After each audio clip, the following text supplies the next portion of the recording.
Let's walk us through like-for-like sales and what you thought of those today. I think there was a lot of nervousness ahead of these numbers, and that's because last week we did see Wesfarmers coming out with a profit warning for Target, saying that the warmer weather had really impacted on apparel sales.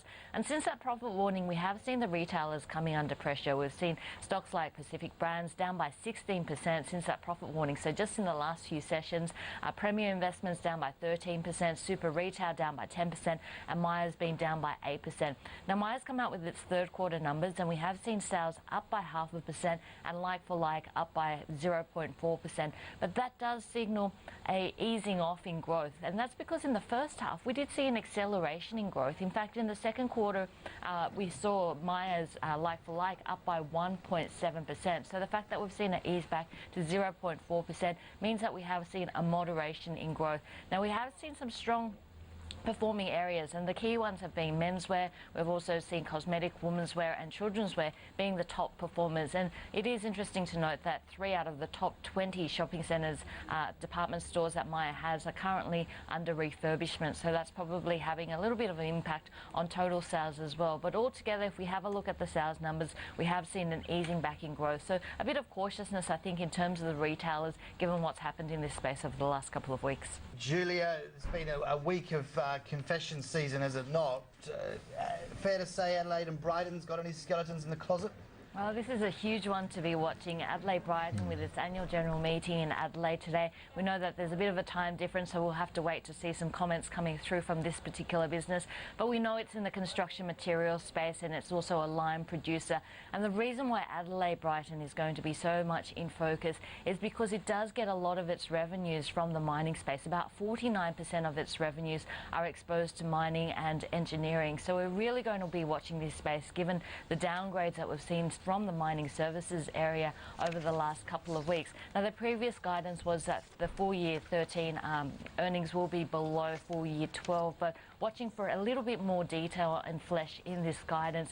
And of course, if we have a look at overnight in the US, Home Depot was a stock that did well, up by 2.5% on the back of housing activity, really spurring on home renovations. But this really impacts on stocks like James Hardie as well as Boral, which have a strong exposure to the US. And unfortunately, Adelaide Brighton is a little bit different in its exposure to the mining space. So we're really watching the commentary, given the number of downgrades we've seen from that mining services area, including Worley Parsons, United Group. So just watching Adelaide Brighton for any comments on its outlook today. To the big one tonight, which is, of course, Ben Bernanke's testimony.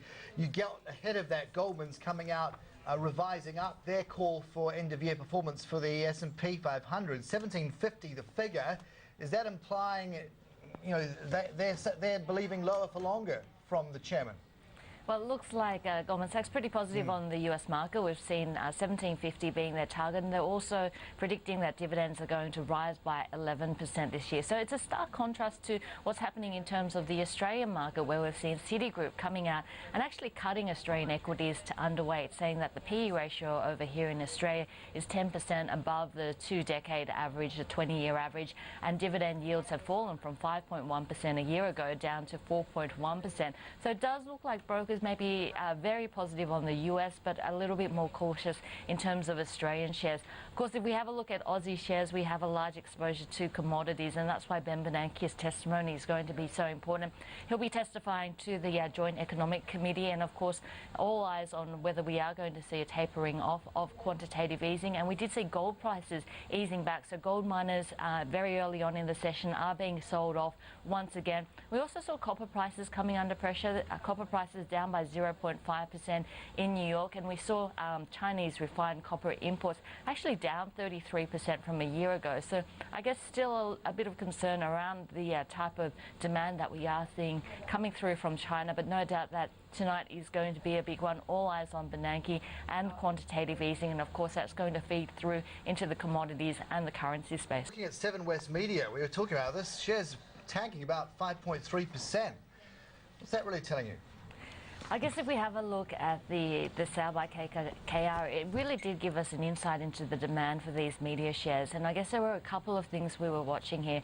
First of all, we were watching the price that KKR disposed of its shares at. Now, it was a 3% discount to the last traded price, but it was actually on the floor that they were looking at. So in the range, it was at the lower end of expectations. So they did manage to offload the stock. It wasn't a huge discount, but I guess a bit of jitters in that media space, given that we have seen private equity now disposing of that 12% that KKR had. Now, having a look at this KKR stake, and they did buy it in 2006 for $4 billion, and they did dispose of the majority of the shares with the Western Australian News merger, which happened in 2011. So they only have that 12% stake left. But of course, if private equity KKR thought that the media area had good returns, there probably wouldn't be a reason for the sale of this stake. It does come as Seven West Media also has a new CEO, and this really signifies the importance of free-to-air television. It makes up about 61% of earnings for Seven West Media. But all in all, I think jitters around the media stocks, we're going to see that continuing today, given that KKR sale. And of course, yesterday we saw a big tumble in 10 shares as well. So don't just watch Seven West Media, but some of the other media stocks may come under a little bit of pressure today as well.